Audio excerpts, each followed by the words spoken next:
नमस्कार जी सभी सेवकों को। तो आज के इस वीडियो में हम जानेंगे कि इस मानव धर्म परमात्मा एक मार्ग के सेवक सेविकाएं उपवास क्यों नहीं रखते। तो चलिए वीडियो की शुरुआत करते हैं। भारत देश बहुधर्मी देश है।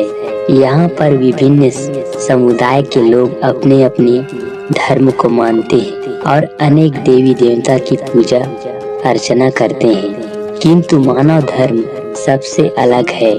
यहाँ सभी जाति धर्म के लोग एक हुए हैं। आज हम सभी अनेकों से एक हुए हैं।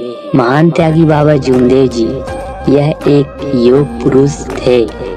वे जानते हैं कि समाज किन कारणों से अलग है, इसीलिए बाबा ने मार्ग में अंधश्रद्धा का नष्ट कर नई संस्कृति आगाज किया है और पुरानी विचार पुरानी भावनाएं छोड़ने को कहा है।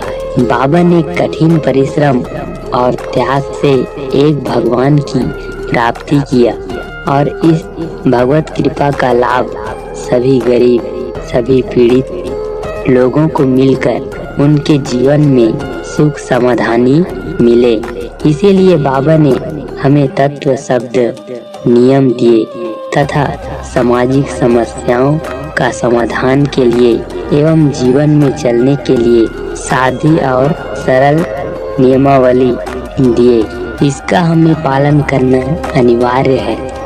इस मार्ग में आने से पहले जब हम दुखों से पीड़ित थे तब कई प्रकार के उपाय या उपकार किए, अन्य देवी देवता के उपवास भी रखे, लेकिन हमें कहीं भी किसी भी प्रकार के सुख समाधानी नहीं मिला। अंत में हमें इस परमात्मा एक मार्ग की जानकारी मिलने पर कार्यकर्ता से नियमों को समझकर हमने सपरिवार मरने का वचन दिया। जीवन में की हुई सारी पूजा और पुराने विचार बंद किए तथा बाबा के सिखवन के अनुसार तत्व शब्द नियमों का पालन करने पर भगवान ने हमारे सारे दुख दूर किए और हमें सुख समाधानी मिला। एक वर्ष में कई प्रकार के त्योहार आते हैं। इन त्योहारों में अक्सर परिवार के महिलाएं व्रत या उपवास रखते हैं। उदाहरण के लिए जैसे कि हरतालिका तीज, करवा चौथ, चतुर्थी, एकादशी इत्यादि। इस प्रकार के व्रत उपवास स्त्रियों द्वारा अपने पति या बच्चों के दीर्घायु एवं स्वस्थ होने के लिए रखा जाता है।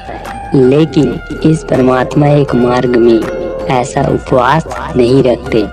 अपने मार्ग में किसी भी त्योहार के दिन कोई पकवान बनाकर खाने के लिए मना नहीं है, परंतु इस मार्ग में किसी भी त्योहार में उपवास रखना वर्जित है, क्योंकि व्रत उपवास रखना यह अंधश्रद्धा है। फिर हमने अपने पुराने विचार या भावनाओं को अभी तक त्यागा नहीं। यह सिद्ध होता है तो हम भगवान को दिया हुआ वचन कैसे निभाएंगे। हमने इस मार्ग में मरने का वचन दिया है तथा यह अटल सत्य है। जिसने जन्म लिया उसकी मृत्यु निश्चित है, लेकिन कब, कहां और कैसे यह किसी को मालूम नहीं होता। समय से पहले ना कोई जन्मा है और ना कोई मरा है। अतः हमें निर्भय होकर तत्व शब्द नियम अनुसार कार्य करना। फिर भी आज कुछ सेवक सेविकाएं कार्य स्वार्थ साधने के लिए भगवान के सामने शब्द रखा या यूं कहे वंश है सौदा करते हैं, रिश्वत देने का प्रयास करते हैं कि यह दिन हमारा अमुक कार्य सफल होता है तो मैं ऐसा कार्य करूँगा या करूँगी। यह एक प्रकार के अंधश्रद्धा है, तो इस तरह के शब्द रखना उचित भी नहीं है। क्या हम ऐसे शर्त रखकर इस मार्ग में जुड़े हैं? भगवान हमें इतना कुछ देता है कि हम संभाल नहीं सकते, फिर भी सेवक इस प्रकार के पुराने विचारों, पुराने भावनाओं सामने लाने शब्द रखते हैं। यह बहुत ही गलत बात है एवं बाबा के सिखवन के विपरीत हमारे मार्ग में अंधश्रद्धा, पुराने विचार या पुरानी भावनाओं की कोई जगह नहीं है। इस मार्ग में भगवत कृपा 24 घंटे जागरूक एवं चैतन्यमय है। वह प्रत्येक आत्मा में विराजमान है एवं वह कर्म अनुसार शब्दों, वचनों पर कार्य करते हैं। जैसे शब्द हम निकाल लिए उसी प्रकार का परिणाम मिलता है, अर्थात बुरे शब्दों का परिणाम बुरा एवं अच्छे शब्दों का परिणाम अच्छा होता है। स्त्रियों की परिवार में अन्य कार्यों के साथ बच्चों की जिम्मेदारी का अहम भूमिका होती है। फिर बच्चों की गलत हरकतों के कारण स्त्रियों को अधिक मानसिक तनाव सहना पड़ता है तथा कभी कभी पति के बुरे व्यवहार के कारण भी बहुत कष्ट सहना पड़ता है। इस वजह से चिड़चिड़ाहट के कारण उनके मुख में गलत शब्द का प्रयोग भी आ जाता है।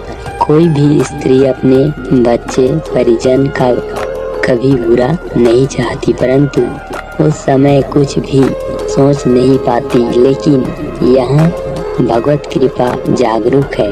हमारे बुरे शब्दों का प्रयोग दुष्परिणाम तुरंत सामने आ जाता है। ऐसे में अपनी गलतियों का सही समय पर स्वीकार करता हूँ या करती हूँ। भगवान से क्षमा याचना मांगने पर हमारे जो दुख है वह दूर हो जाते हैं फिर। लेकिन यदि उसके लिए देर हो जाए तो एक गंभीर समस्या का निर्माण हो सकती है। अतः बाबा ने दिए नियमों में कहा है, केवल स्त्रियों ने नहीं, परिवार के किसी भी सदस्य से किसी को बुरे शब्दों में नहीं कहना चाहिए। और बाबा ने कहा है, इस परमात्मा एक मार्ग में उपवास रखना वर्जित है। इसमें उपवास नहीं रखा जाता।